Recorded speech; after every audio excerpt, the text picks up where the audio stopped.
Bluff City NIL is an official partner of Coaching for Literacy. That's a nonprofit organization using the power of sports to impact childhood literacy. You guys can find out more and read more about them at coachingforliteracy.org or follow them on their social media accounts at Coaching for Literacy. Your donations to Bluff City NIL are 100% tax deductible because of our partnership together. So we thank you guys for supporting Memphis Tigers student athletes and helping promote the monumental cause of childhood literacy.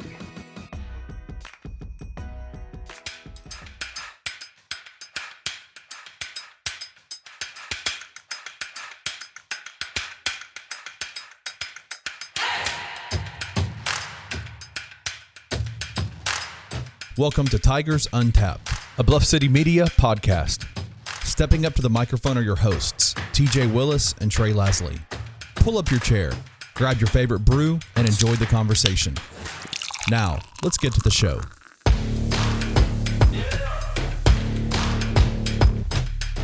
Boom, boom, boom. What's up? We're back. Another dish. TJ, how's it going? Man, coming out with the win. Maybe a little bit of a hard condition at the same time, but 1-1 on the week. We'll get into it. It's not the worst it could have been, but it's not the best it could have been. Definitely not the best. 1-1. All right, first things first. Tell me what we got tonight. Man, we have got I think my background is going to mess up me trying to show you guys. Yeah. Oh, that's good. There we go. There you go. Crazy you got Uncle. Shout out to the Kellys. Crazy Uncle Sour. You ever had you got one of these, a velvet koozie? Yeah. It's great. Velvet, dude. Fun fact, I just bought this beer and it was hot off the shelf. So if you guys are ever in a pickle, you need a quick cold one, bucket of ice water with salt in there. Gets it right cold. Hot. That's steamy cold and very sour. Wow. I'm letting you know I don't like sours for that reason, so this is going to be an adventure. Packs a sour pine. That's a sour ale with cranberry. There's a heavy dose of cranberry, orange, and vanilla in there.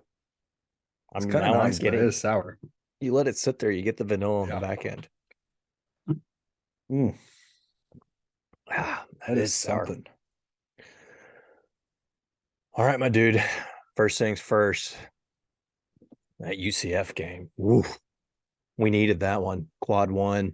They were down 2 starters. And you thought you had it, right? You had 4 minutes left. You're up 11. You give up a couple wide open threes, just a couple of things. Now, honestly, it felt a little bit like some of the football games this year. Houston, East Carolina, a multiple overtime game where you had multiple opportunities to put it away and win it and just couldn't get the play. Kendrick, obviously a heck of a game, 42 points. He had 19 in the overtime periods. But Tiggs fall 107-104 down in Orlando, kind of wasted a quad one opportunity.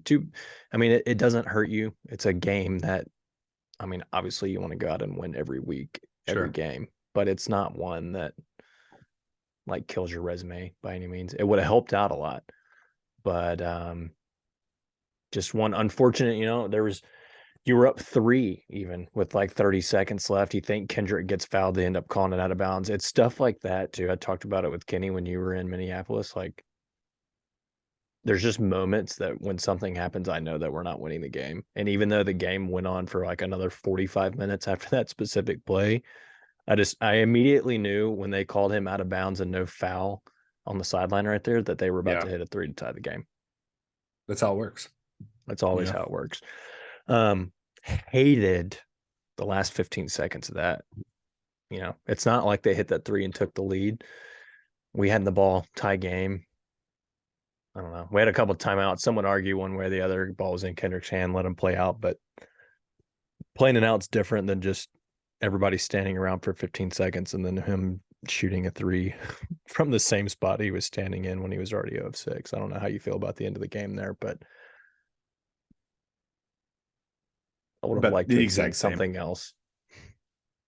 Well, attack the basket. I think you get into those situations and sometimes it's a feel, right? I think they just kind of go with it, right? Even I don't want to jump into the Temple yet, but there was a situation where Temple had a clean drive, but they also had a timeout. Should they have taken the timeout? Do you continue the drive and just let the player drive to the basket? He had a clear shot. It's things like that. It's completely Yeah. situational, I feel like. Yeah. I mean, I know people like to say that you just let your best player make the decision, but to me, a lot of times that's in a much lower time, I guess, if you will, right? Say they Yeah. hit that shot and there's only 4 or 5 seconds left. Like, yeah, sure, don't call a timeout just to inbound it underneath their basket and still have to go the length of the floor. Like, get it out of the basket, go. But when there's 15 plus seconds left, you bring it across half court. Like, to me, you set up a time, you call a timeout, you set something up. Make sure the team understands you. This doesn't have to be a three. Let's penetrate. If you can kick out and find somebody open, sure, take the shot. But Mm-hmm. all that being said, give me something good from that game. Give me a good. We're gonna go good and bad as a recap.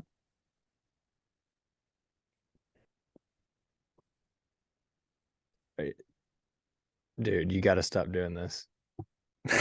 It's just fun now. Something good from the UCF game, I would say. Uh, we had a lot of steals. Is that the one pro I think I could probably find? I mean, we didn't get blown off the boards like I kind of thought we would. I mean, it wasn't that close, but I definitely thought it was gonna be a lot worse. So take Yeah, that as I a mean, good, if you will. we've been losing the rebound battle. Yeah, I mean, they had 7 steals. I was gonna say free throw shooting. You were 90%. I mean, this team's the last couple of games been shooting, but 28 of 31.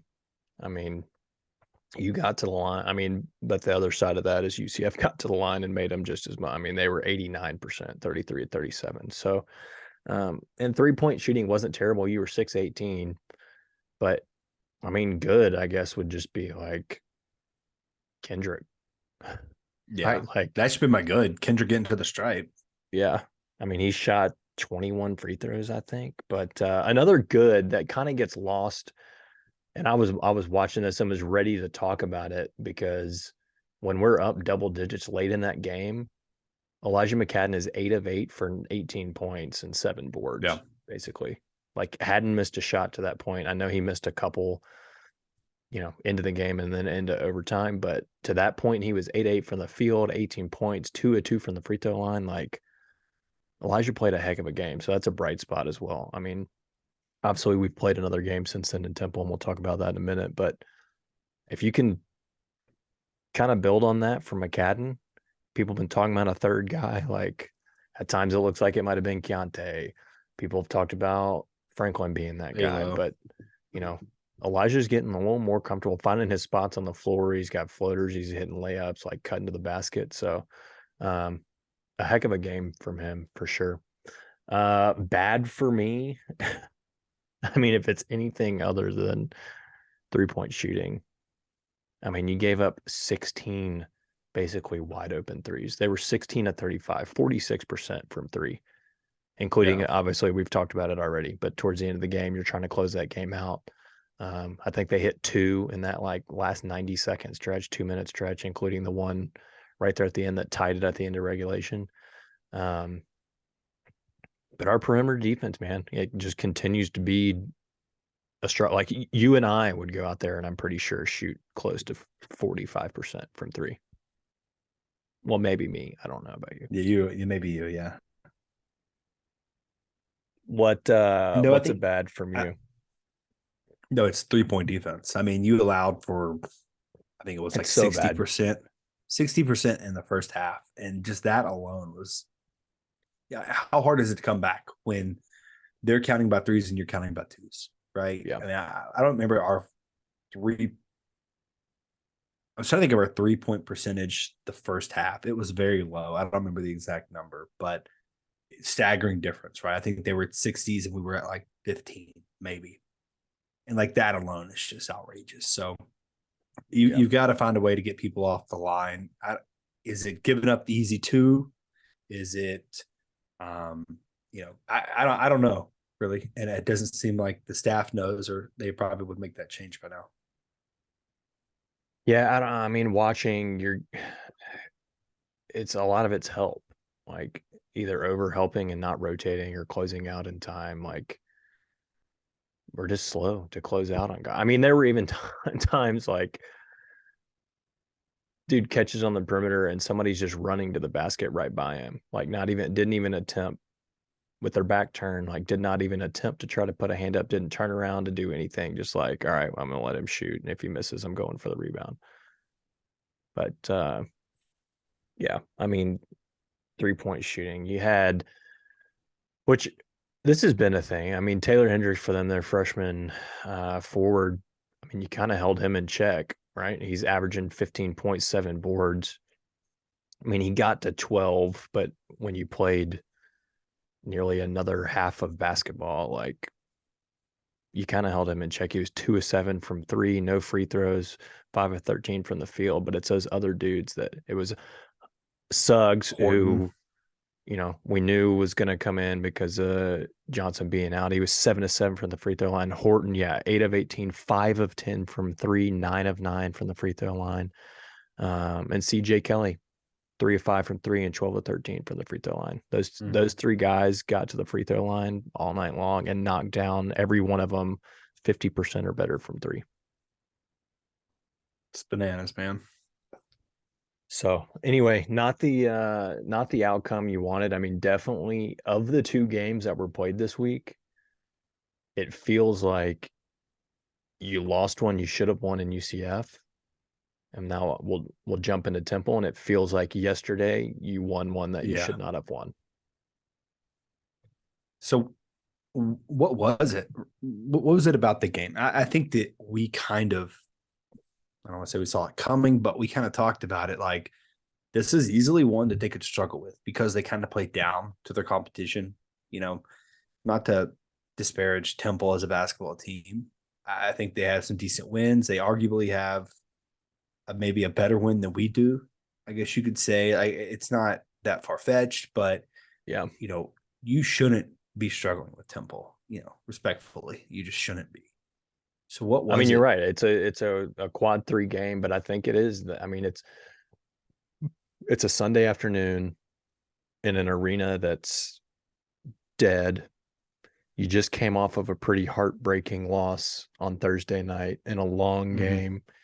You know, where guys like Kendrick played 47 minutes of basketball, Elijah 37 minutes of basketball, DeAndre 32 minutes, Demaria 32. Like, and then, you know, at the end of that game and overtime, you lost Alo, right? He went for a steal and it looked like a groin maybe. Yeah. But so now you're down a starter. But I think it's that for whatever reason, this team, we've said it, they play up to their competition and they play down to their competition. Every game is either one way, whatever side we're on is probably closer than it needs to be. I mean, the way that they've been playing the last 10, 15 days, and to look back and think how close that game against I mean, Alabama legitimately looks like the best team in the country right now. I mean, arguably. And to think that you were in Tuscaloosa with a chance to win, I don't know. This doesn't seem like the same basketball team. And I don't know why. No. And it's funny because their weaknesses haven't changed, right? I would say pretty much all season, the Tigers have struggled shooting from 3 and they have struggled with rebounding. And nothing's changed, right? Those are still your weaknesses. So what is going on with it's got to be the defense. I think that we would agree upon that you're just allowing too many easy buckets. And I think you kind of touched on it earlier when you said that with help defense, guys are over helping, turning their back to a cutter. Cutter's wide open, just takes it, puts it up. Dude, I mean, even like the 3 yesterday at Temple that tied it late. I mean, if this happens again, I'm not gonna be able to take it. I mean, back-to-back games, we're letting a team hit a 3, but they're trying to switch everything. And it was McCadden and I don't know who was on the ball, but they try to switch and they just run into each other. And then they both end up going with the guy that switched off, like handed the ball off. And so he's just wide open. Like, so there's a communication problem too. Like they're not talking enough. And I think we talked about that last week. And, you know, Kendrick, I think, mentioned it that Coach Hardaway pulled him and DeAndre aside, like, you guys have got to be talking and be more vocal out there. especially Yeah. in the defensive side of the ball. Um, I don't. I mean, I know that shooting is something, and it is, but like I said, like they're 6 of 18 against UCF, which is fine. We've talked about it all year. You hit 5, 6, 7, and you take that many, you're 33%. That's fine. The other part of that is I know how poorly they're shooting from three, but it's also not like, I mean, outside of yesterday, which I think was a little bit of an anomaly, we shot 23 threes. They're not, they're like 305th in the country in like 3-point attempt. So they not only they shoot poorly, but they understand that they shoot poorly and they're not taking a ton of threes, with the exception of yesterday when they I went was 4 of like, 20. well, if you say that. With the up to this point, yesterday at Temple, yeah, they went 4 of 23, which was also some of those I felt like it was just an off day too. And that I Well, think that kind of plays into like just the whole vibe of it. There was no flow yesterday to the game from either team. I mean, Temple shot it horribly too. Like they shot 29% from the field and 13% from three, right? Like there was just yeah. no flow on either side. And so it's just like it was an ugly game all around. And that's one, thankfully, we came out on the right side. Like you just find a way to win and you get out of there, burn the tapes. Neither team watches that again and you move on. But Yeah. you got a win. You found a way to win when you need, like, again, that's a quad three. You want to avoid quad 3 and 4 losses. Like you could not have, we couldn't have come out of last week 0-2 for sure. So you mentioned yesterday it was kind of an anomaly, right? The 23 attempts. How much of that do you think is teams setting Memphis up to shoot at three? Like kind of setting you up to fail and kind of using your weakness against you. Oh, I But mean, since it's a wide open shot, you're going to take it.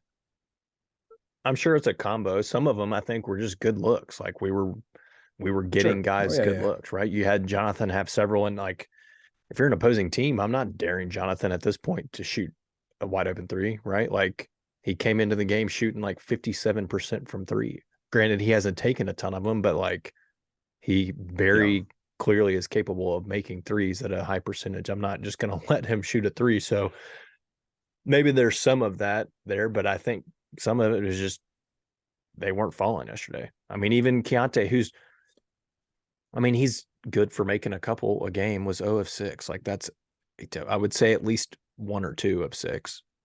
Yeah. Even shots that he's getting, he wasn't hitting. So yeah, you had Franklin 0 of 2, J Law 0 of 4, and Keontae 0 of 6 from 3, and McCadden 0 of 2. Like Yeah.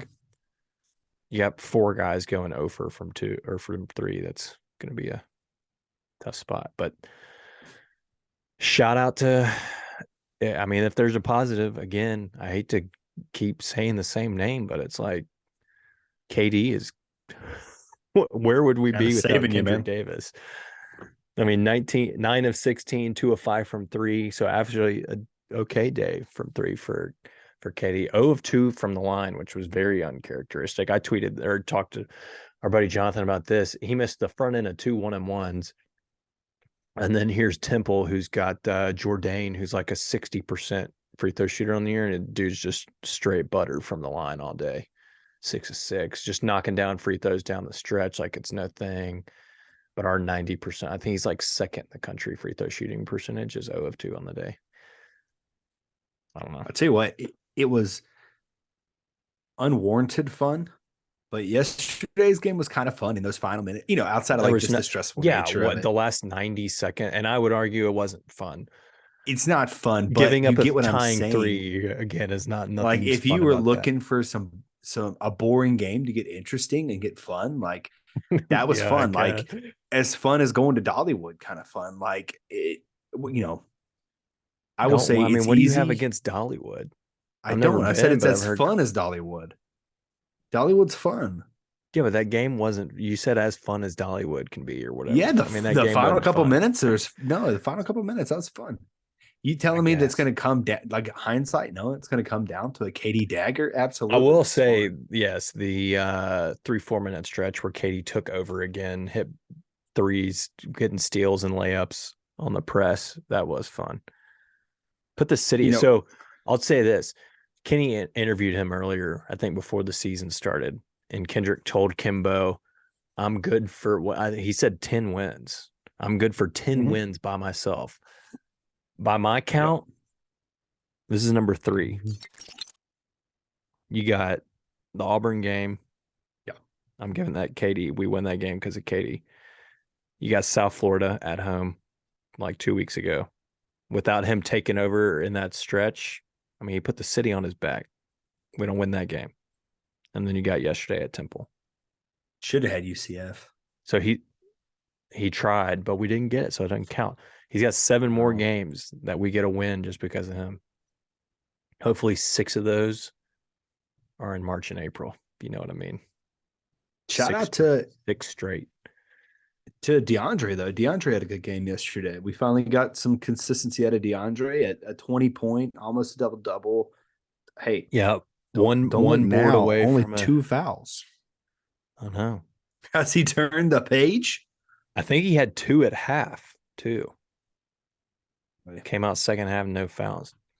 Yeah, I'll and take it all yesterday was day. a day that you really, I mean, we were down, what, Alo, Jaden, and Malco. You really couldn't have afforded to have foul trouble, but particularly with DeAndre going out. I mean, he ended Yeah. up fouling out of that UCF game, and I think that definitely hurt you in the later overtime. Like, yesterday was definitely a day where if he gets in foul trouble or even fouls out with 2 minutes left, I don't know that you win that game. I mean, So he had a couple clutch free throws down the stretch. Like, good on him for staying in there. what can you make of the KO situation? We go from never seeing the guy play. Yesterday he starts. I don't know if that is you feel better about getting KO minutes than you do Chandler minutes, or is it I mean, I don't even know what other thing it I could mean, be. some Is of he it, starting to trust him? well, no, because he still doesn't play down the second half of the game. Like, he's still sitting for Mhm. long stretches in the second half. I mean, he talked about it tonight on the coaches show. Is like he's playing really, really well in practice. And I think he mentioned it in the post game yesterday. Is like KO was very nervous yesterday, as that being his first start, and he's Mhm. getting nervous in games. And I don't know that it's a nervousness of like, I think it's a like he doesn't want to mess up, right? Yeah, Like, he sure. feels like Penny's finally giving him that trust to put him out there, and so maybe he's like on himself, kind of, I don't want to waste this opportunity or mess something up for the team. So, like, I think you're getting some, like, obviously Penny's getting more comfortable. I mean, he played 19 minutes yesterday, but in those 19 minutes, he didn't have a single rebound. That's back-to-back games. He played 10 minutes at UCF and didn't have a rebound. So that's 30 minutes of basketball with no rebound. And then if you go to ECU, he played another 13 minutes and had 2 boards. So in the last 42 minutes of basketball, he's got 2 rebounds. You got to have more than that, especially on a Yes, team that's struggling to rebound. Like, if you're going to play you at the 5, you got to give me a board or 2. Yeah, I think at his size, at his position alone, you got to be able to pull down more than 2 rebounds. Now, granted, I don't think it's going to be anything dramatic. You're not getting an 8 rebound game kind of thing. He just doesn't Yeah, play I'm those not kind of saying go minutes. out I'm there with and you. give me a double-double, but, like, let me get Something other than a that. board or 2. But I do think his athleticism Sure. can definitely impact the defensive side of the floor for sure. Like, I think as an offense, if KO's out there, it changes kind of. I mean, if you're trying to penetrate or attack the rim, like, you're probably Yeah. going to think twice about it. Especially if you try it early and he gets a block on you like he did yesterday. Like, you might think twice about that next time you go in. Who is more of the defensive presence between KO or Malcolm? If you had to pick, I mean, obviously Malcolm's out now right now, but you know, uh, who I would think it you? depends on who you're playing Okay. and what they've got. If they've got a more true 5, it's got to be Malcolm. Like, you need Mhm. Malcolm's strength and size down low. I think just from an overall, like, we're missing Malcolm a lot. Like, he's going to help when he's back, not just defensively, but rebound wise. Like, there have been stretches where there are teams that haven't been able to defend him offensively. You know, it's not like he's going out and getting 20 plus a night or what. Kendrick's averaging, I mean, what he averaged last week, like 28. It's like 21, I think. But yeah, and conference play is over 20. It's not like he's doing that, but there are definitely stretches where we've come down to Malcolm like 2-3 times in a row, and the other team can't stop him on the block. I think you are definitely, if the two of them are both healthy and ready to go, you roll with Malco more often than not. I think that's true. Yeah. You just throw KO out there as kind of like a spark. Maybe change some things up, give Malco a breather.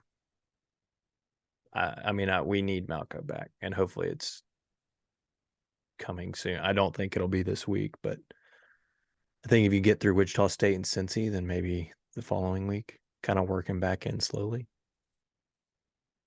You know, you kind of reminded me of something before the season. I kind of thought that we would get this starting five with Kendrick and DeAndre just kind of playing off each other. And then the second group would come in and it would be like a quick running team. Like you're going to have Alo or Demaria, someone who just happens to have their ball. Like they're kind of, I don't want to say useless on offense, but they're just not that needed if the ball's not in their hand, right? That's just kind of who they are as players between Alo and Demaria. I thought they would just be throwing lobs to KO. They would be kind of going ISO and stuff like that. But we haven't really seen any of that. KO, I think you made it maybe an episode or two ago, is just having to play differently than he did at UT Arlington. He's not Yeah, I mean, he's being asked he's to not running to do more.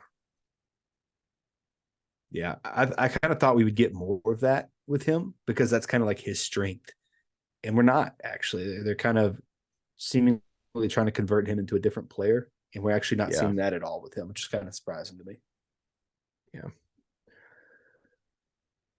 We'll see. Hopefully Malco gets back. Hopefully Jaden, Alo. I don't know, although it sounds like Alo is going to be out for a while. I think potentially get Jaden back this week, maybe. And hopefully Malcolm not long after that. And then who knows about Alo? I don't know. You hear your groin pop. I don't know how long that takes to recover from. It's fair. All right, final thoughts on Temple. Just glad to get out of there. Yeah. It's good to be, hey, fun facts. Game winner. You know who else? I think these are this is the last game winner. It's the last one I can remember. The Kareem last game Bruton. winner? Yeah, Kareem Bruton. 2019 AAC tournament. It was a 3, but it was like a running floater 3 from the 3-point line over Tulsa. And then before that wasn't our first game winner in Philly. Kareem, the year before in 2018, hit a game winner. We were down 1. Ball got knocked away. He just grabbed it, turned around, heaved it, went in. Game winner in Philly. Philly killer. Are you kidding me? Philly killer, Kareem Bruton. Although the second one wasn't in Philly, but still fun. But he's still killing the Philly team, you know? He was a freaking game winner killer. How fun are game winners, though? It's good to be on the right side of one. You just made fun of me for saying that.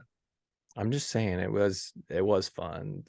That specific play, the game not fun. The last couple minutes not fun. The game winner was fun. That 3 or 4 feet behind the goal. Oh yeah, you took that still image shot. It was a tough shot. Bananas. The best part of that is that's not even the play that Coach Hardaway drew up. And you can see it. You go back and watch a replay. Kendrick said this in the post game. He said right before we inbound the ball, I go and tell Jonathan, give me the damn ball. And if you watch it, he walks up to him standing on the baseline, says something to him, and made it happen.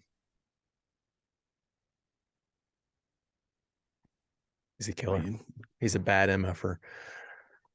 All right, another big week. You got the not so mighty Wichita State Shockers coming to town. 143 in the net. And KenPom, they are 123. So a quad 3 game again. KenPom's got it as a 12-point Tiger victory, I think, which feels I mean, this should be I say that, but we've been struggling with the lower tiered AAC teams at Yeah. home. Yeah, 74-62, 85% chance to win. If you like unders, this might be a ball game to take the under in. Wichita State offense is not good, Bob, at all. 240 in the country. We've got a decent defense at 33rd. Took a good jump after yesterday's ball game with Temple barely breaking the 20% mark shooting wise. And then they've got a decent defense, 52nd in the country, the Shockers, that is. So I don't know what the over under will be. If it's at 74-60, what did I say? 74-62. It's probably going to be about 130-ish. I would maybe take the under. No, you're not tricking me. So hear me out. Feels like a game like yesterday. Yeah, and then you and I once talked about a game. I think you may remember it. We said it's not going to be as high scoring, and I think we picked a 6-point win. You picked a 6-point win for the Tigers at UCF. It doesn't. And I picked. It doesn't count when you play an extra half of basketball. I don't know if it doesn't count. We weren't going to be that far off. You tweeted that very prematurely because there was like 5 minutes left, and we were right around our score, and there was no telling what could happen there. Both teams could have gone on a cold streak, which we did. We didn't score for like 5 minutes. And then we proceeded to score like 40 points extra each. Yeah, but if we'd gotten the foul call and Kendrick made those free throws, game's over, and we're not that far off. Anyway, I'm just saying this could be another defensive struggle. We'll see. I don't know. They don't shoot the ball well at all. They're 304th in the country in effective field goal percentage. I mean, you should beat this team by double digit. You should out rebound. Very familiar, Trey. I know. They don't rebound the ball well. Like, let's build some confidence right here going into Cincy. Quad 3 opportunity. What is it? Wednesday or Thursday night, 6:00 in the Forum. The line's probably going to be about 10, I would say. I'm taking the under. I'm going to take the Tigers minus 10.5 if that's what it's at. I think we pull out a double-digit victory. No, do I? I don't know. What do you think? I'm going to go the exact opposite. I'm going to say the Tigers win much closer, probably a 3-point game, and it's going to be gross. It is gross, but like that's the journey we're on this year. I know. For whatever reason, I don't even want to. The journey we're taking. I'm going to pull up what they shoot from 3, and honestly, it doesn't matter because South Florida and whoever didn't shoot well from 3, and they were Tulane. No, it was ECU, and they were just freaking making it rain in the first half. ECU had 6 or 7 straight baskets that were on 3s. I mean, that's absurd. Wichita State is not good. 340. I'm trying to look it up. I agree they're not good. 341. They shoot 28.8% from 3. I agree. Look, rewind the tape. Rewind the tape. This is the same conversation we had about Temple. They're going to light us up in the first half. Like, just because they're not good doesn't mean it's not going to happen. It's like some curse we have. Although Temple did not shoot the ball well yesterday at all or play well, really. We just didn't. No, they didn't either. Why were we so close to a team that shot worse than us from 3? Like, that doesn't make sense. Like, because they had the math ain't mathin'. 17 more rebounds than us. And went to the line 8 more times and made 7 more free throws. It's bananas. Freaking rebound the ball and keep them off the line. We foul so much. It's unreal. And that's not like a one-person thing. That's like a whole team thing. No, it's like the whole team. Everybody does everyone was reaching. Yeah, everyone it's was the whole fouling. team. Stupid I mean, look fouls. at the box score yesterday. We had 3 guys with 3 fouls. Everybody else had 2. Basically, you played, you were guaranteed 2 fouls. Shout out to Chandler Lawson because he didn't have a foul. Everybody else was fouling. All right, Wednesday or Thursday, please defend the 3. If we come out and Wichita State is like 7 of 12 from 3 in the first half, I'm gonna lose my mind. What's probably gonna happen? Gonna be the Jaquan Walton game, who's going to come out and just somehow be a 3-point specialist. Or, Keep them off the foul line. Rebound the basketball. All right, on to Cincy. Sunday afternoon. We're in the thick of the Thursday Sunday stretch now.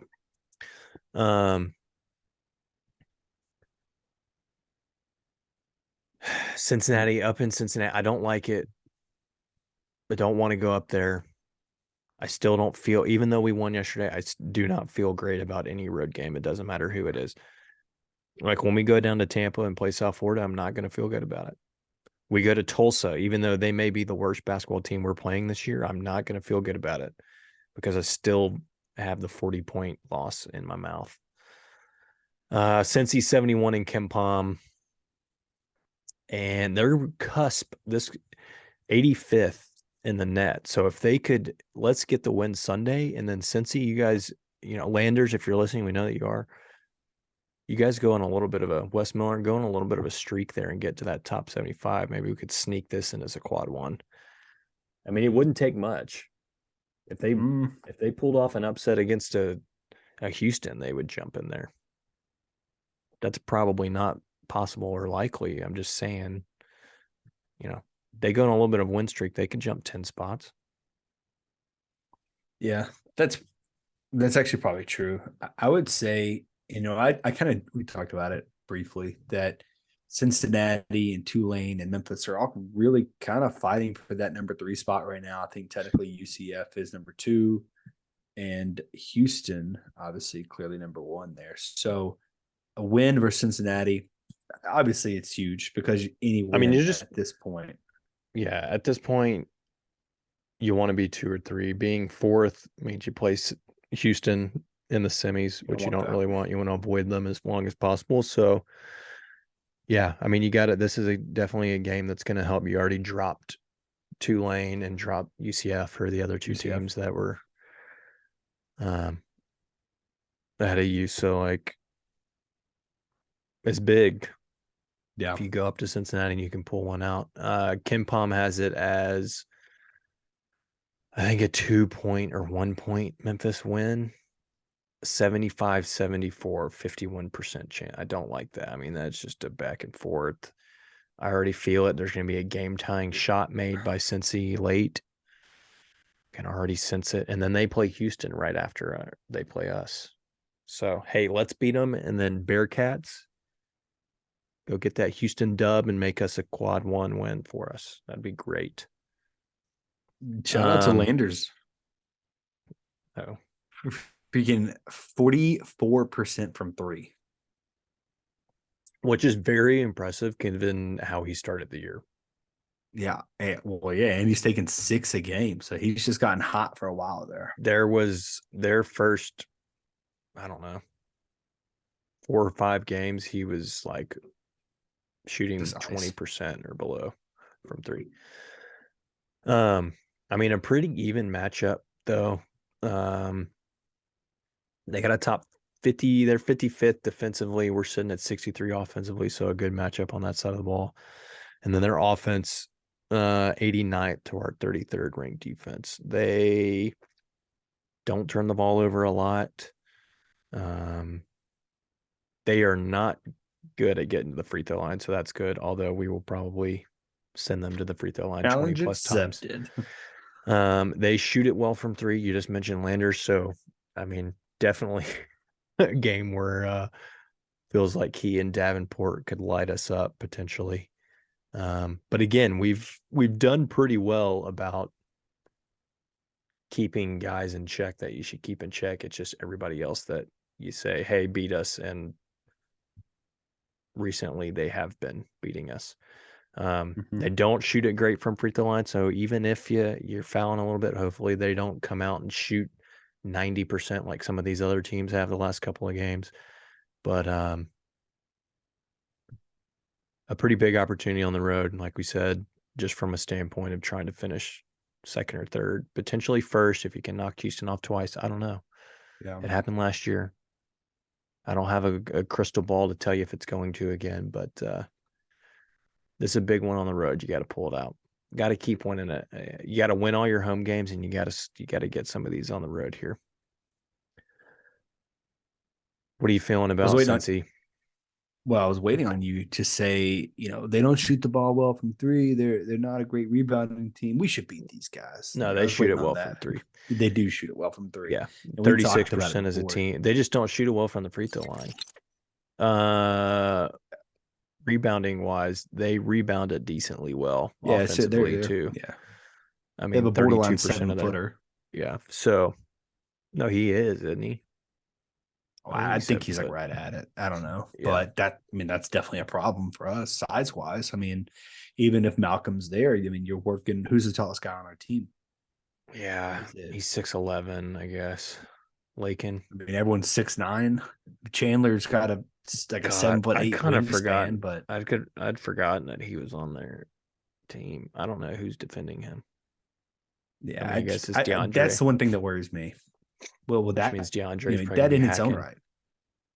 Yeah, that in its own right is I don't want to say alarming because DeAndre, when he's on, he's on, like he's good, but there's just such a size mismatch, right? Like DeAndre is having to play the center.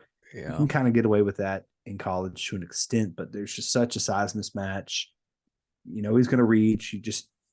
I'm worried about that essentially. Yeah. So that's just something I would keep an eye on. So Landers and Julius lead them in points wise. And then Lakin, I mean, they got 4 guys that score it pretty well. 5 really they basically got 5 guys that score double digits. Which are the 5 that play the majority of the minutes. They really aren't that deep. I mean, it's going to be really 5 guys you see the most of. But fun fact, 6'11" Victor Lakin is shooting 100% on the year from 3. I'm assuming it's 1 of 1. I'm trying to find it real quick. Yeah. I'm not too worried about that. If he's away from the rim, that's great for me. Let him take all the threes he wants. I don't care. Yeah. It's him being a foot away. Yeah, he's 1 of 1 on the year.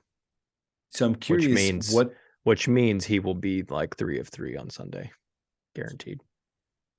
He's taken 1-3 all year. The matchups. Yeah, with Nolly, like who's going to I think you put Elijah on him. I think so too. Another big body guy. Landers isn't big. Kind of switch out him and Keontae. KD's obviously probably going to have DeJulius, I would assume. I mean, and he's just 6 foot. He's going to have, an inch or 2 on him. But Davenport, I don't know. I mean, that feels like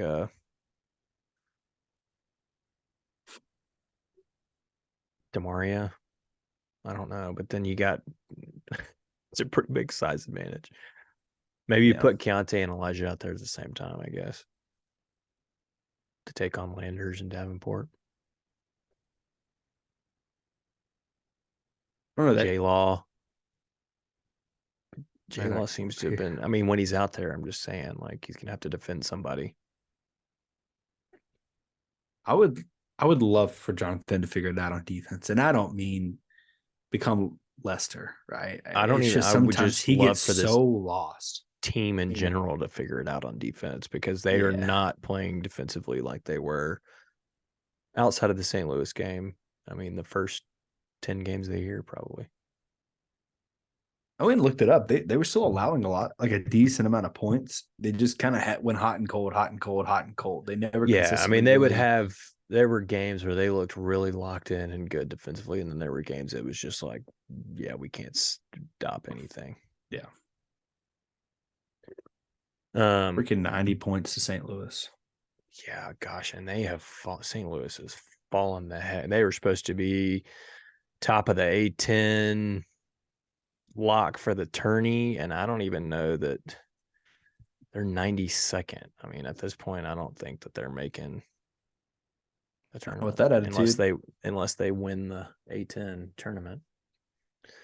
All right, you feeling 2 dubs this week? You said dub against State. What do you feel about Cincy? It would be a great week to go 2-0. Yeah, I would love to especially be the back week you here just next had. Monday night talking to you, and we went 2-0.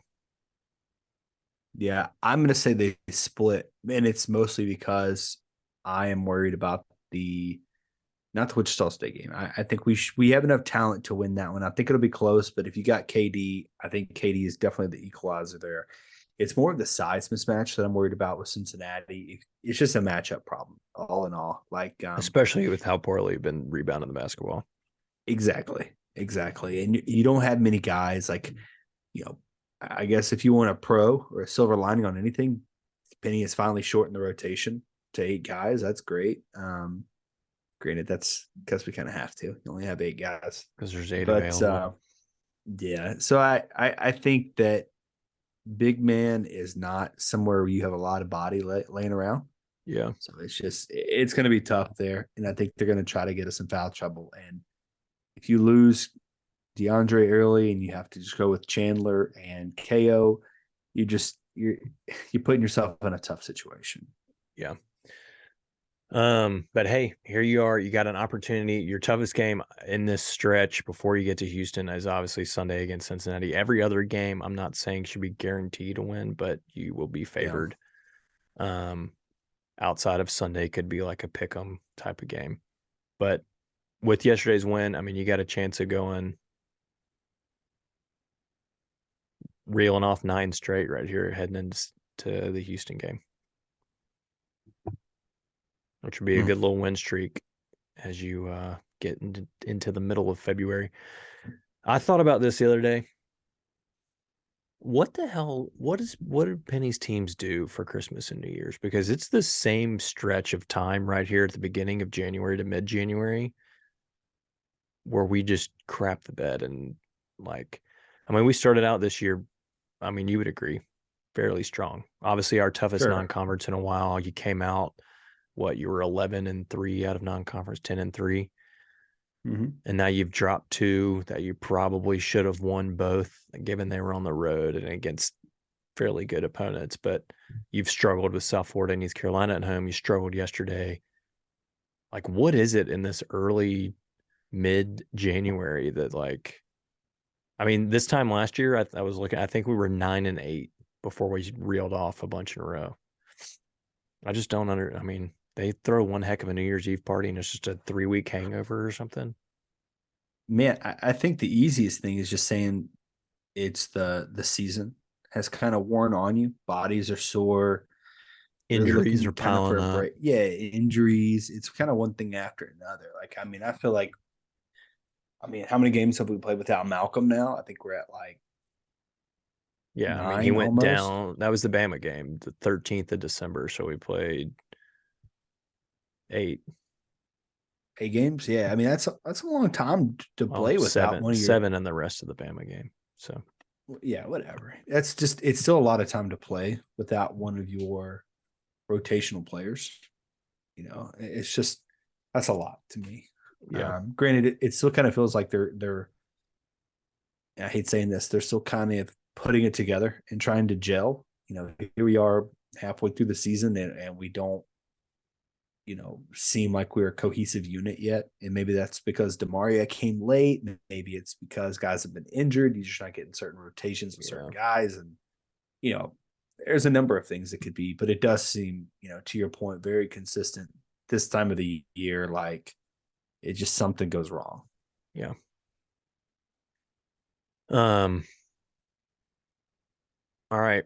There's been that's enough basketball for now. We'll see what happens these next 2 games. There's been TJ quite a bit of football, especially transfer portal related. We have gotten since we last spoke.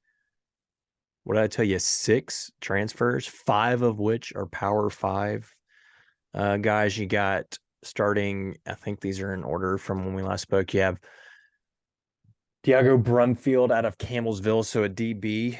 Malik Feaster, who was originally an FSU guy, I think came from Jackson State or Jacksonville State now, officially. No, other way around.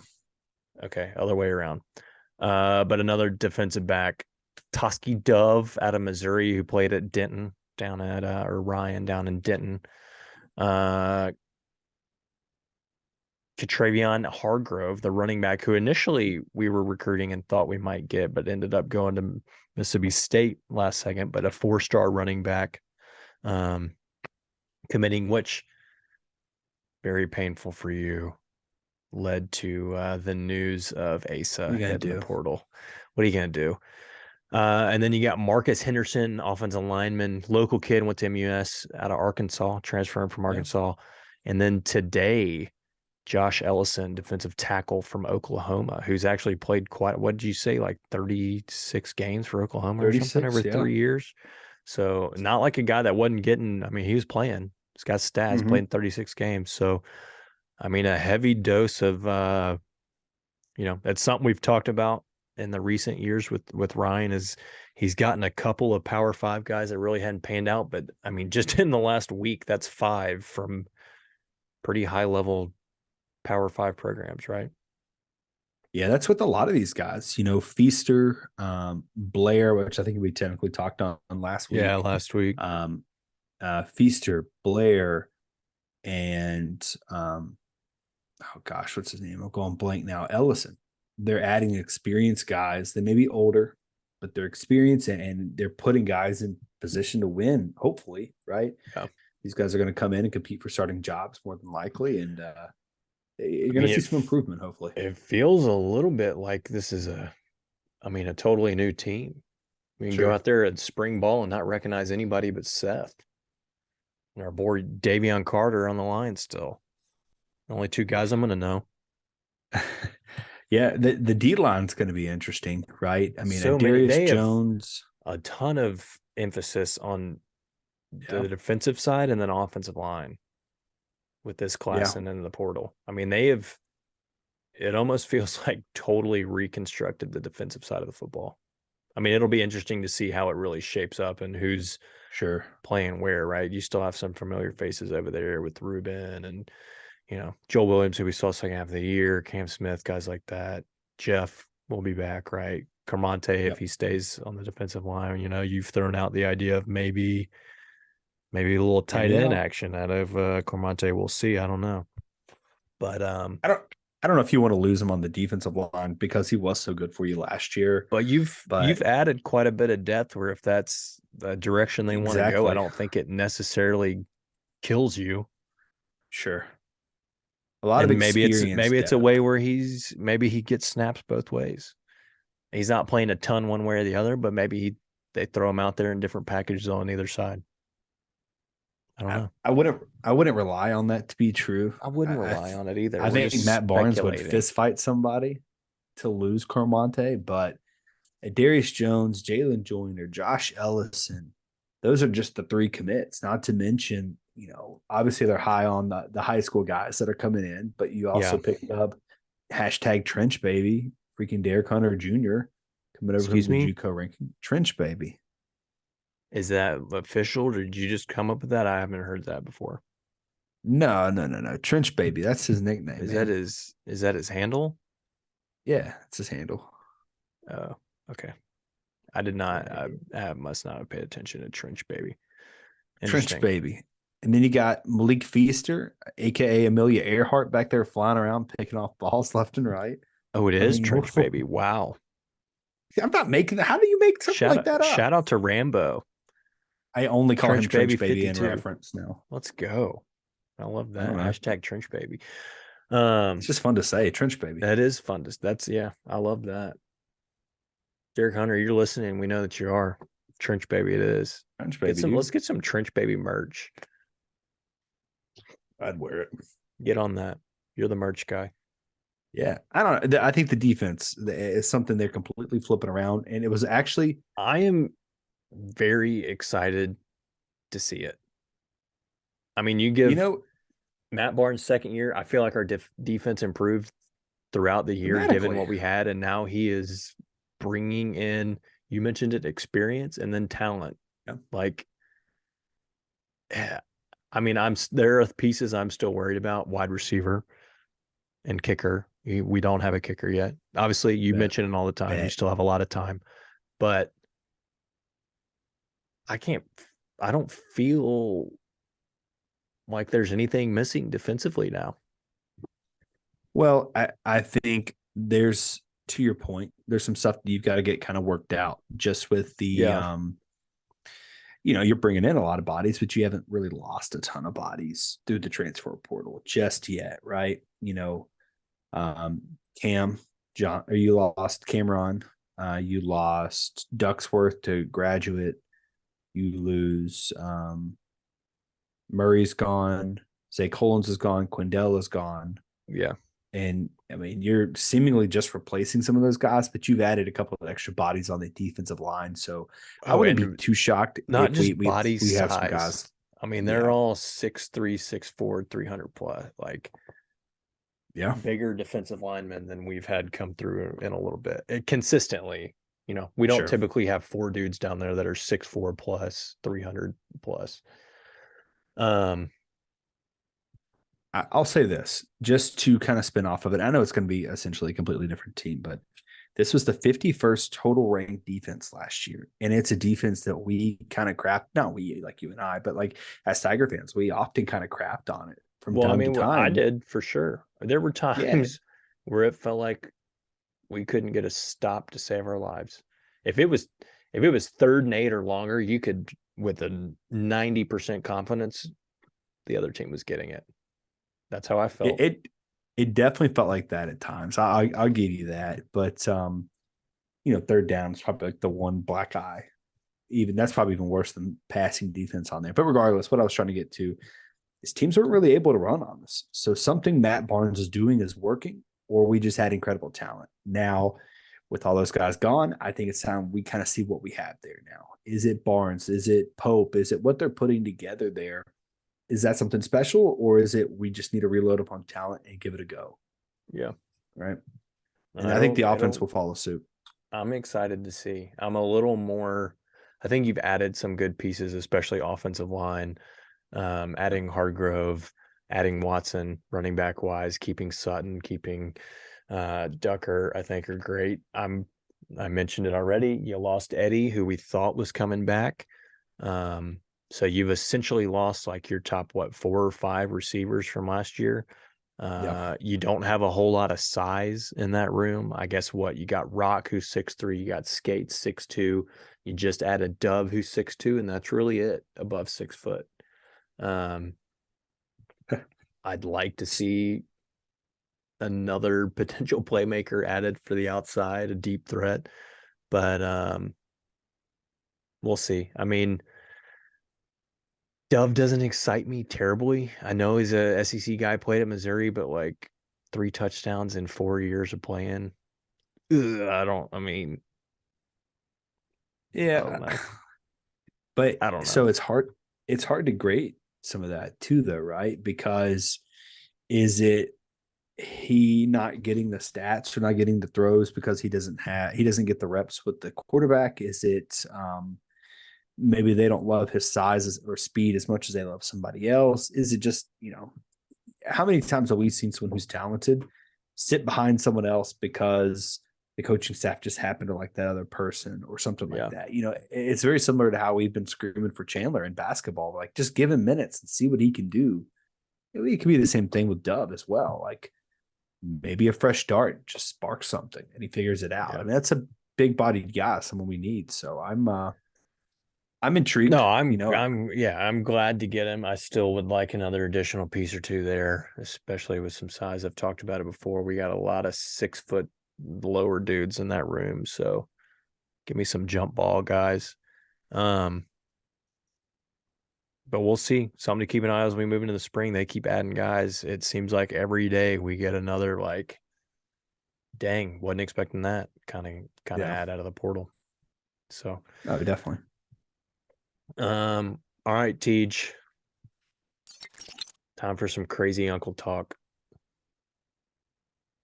I'm not It's gonna lie, sour, man. this was good. I liked it. I feel like I need to rinse my Like mouth you out feel like immediately. you've been eating like Sour Patch Kids for an hour. Yeah. I will say it is kind of wild to get that vanilla and orange on the back end. It is Like very after you drink it, wild. it's kind of like, hey, guess what? We're here. It's Vanilla and orange. a heavy sour cranberry right off the bat, and then it's like a very subtle orange vanilla right at the end. Let's see if I can get this to work. Look at that. It's a good can. It's a pretty It's cool not can. working. It's not working. Hold yours up. Mine ain't gonna I'm work usually either. the can guy because mine works better, but I got the background. It's our friend Yeah, you got- Sean right there. I Dead know. I was center. gonna say, is that Lil Dicky, the top guy? But or It's Sean. so Shout terrible. out to Sean. Um, I like the can, honestly. I It do kind of too. reminds There's a us bunch of of crazy like uncles on there. our ragtag group of friends where we're all just a bunch of uncles to each other's kids. That kind of reminds me of that. I enjoyed this though. I know you're I'm not gonna a say, sour guy, so you're probably gonna give it a lower score, but yeah, I'm gonna say the can is probably like a 7.6. I actually like the can. It's simple, but it just got gosh, just this enough doesn't pop of usually color and do stuff on. this. I know, dude, it's not good. 7.6 on the can for me. I like it, but I'm not gonna go that high. I'm gonna go.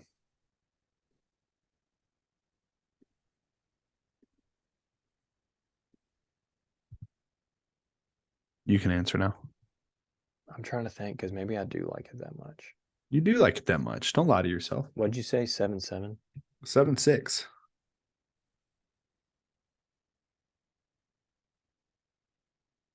Just because that dude does look like Sean, I'm going 7.7. I said not as high, and then I went over you. Ha ha ha! The power of Brew. influence. It's good. It is sour though. I mean, even that was my very last. There might be a little. Yeah, it's sour. That was my very Big- last sip, big and time. that was. I mean, that was almost Warhead level sour. Like I don't think I could go grab another pint of this right now, and I could drink Absolutely not. one like tomorrow, but I don't know that my tongue could take another pint of sour like that. It's a lot It's of good, though. cranberry. I want to go. It is. I noticed it was red too. Did you see that? I did. I made sure beforehand. Don't worry. I'm gonna go 7.2 on the brew. Okay, I get that. Again, not a sour guy, so I get that. I will say, and maybe I'm being crazy. I was gonna say a 6.3. I just don't like the punch you in the face sour flavor. No, I It's think not. that's a good score from you for a sour. Let's say 6.3. Yeah. 6.2. Which one did I say? You said 6.3, but if you're going 6.2, Okay. that's fine. Well, I was kind of bouncing between the two, and I make a call. I'm gonna say 6.3 though, just to keep it easy. All right. 6.3. That's it. Shout out to the brew makers down at Crosstown. Yeah, man. Crazy Uncle Sour. All right. For TJ, this is Trey. Come with the crazy cold Uncle Brew. Stay for the hot takes. Peace. If you enjoyed this episode of Tigers Untapped, please leave a like and a comment wherever you download your podcasts. Head over to bluffcitynil.com for comprehensive coverage of Memphis Tiger athletics. We will see you back here next week.